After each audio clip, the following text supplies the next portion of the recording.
अबे अंतरा, ये जाड़े में क्या कर रही हो? इतना बड़ा ठंड है और तुम यहाँ ठंडे में बैठी हो। आखिर ठंडे में क्या कर रही हो?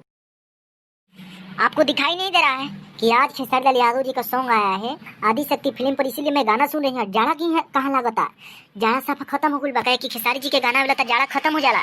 अरे वो सुन ली एक बार, अरे वो मन गुदगुद हो जाई।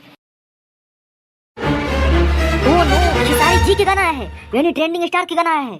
मुझे कल से हाला हो रहा था, कान में गुदगुदी हो रही थी, कुछ छूट रहा है, कुछ छूट रहा है। अच्छा है तुमने बता दिया। अभी मैं जा रहा हूँ आदि शक्ति फिल्म पर गाना सुनने, लांगा लखनऊ 2। सुन रहे हैं कि गाना भी खेसारी जी का चोरी हो जाता है। चोर एकदम भोजपुरी में बढ़ गया है क्या? कोई बात नहीं, जाड़ा में बहुत ठंड लग रही है, जा रहे हैं गाना सुनने, हमारे भी देह में गर्मी आ जाएगा। हाँ जी, रउआ बात सही कहता नहीं। खेसारी जी के जो भी गाना वाला नतिया चुरा ले सा, अब का करम। अब भिटा जी तो सैंडल से चप्पल मुंह पोछ पोछ के मारे। ठीक बार हुआ जाई गाना सुनी, हम भी जाते हैं। सुना तनी कि 3-4 लाख व्यूज चल गया मात्र 1 घंटा के अंदर में। इतना हिटे गाना बा कि बहुत लोग सुन ले बा, और भारत में सबसे नंबर 1 मुहिम देखते हैं कि बावे। ठीक बार हुआ जाई, ठंडा में हम जाते खाना बनावे गाना सुन सुन के। जाते ही हम भी गाना सुने और आप भी लोग सुने।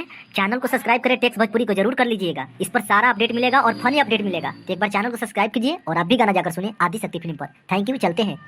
जन्म रे लहंगाई लखनऊ हुआ, चलो गाना सुने चलो।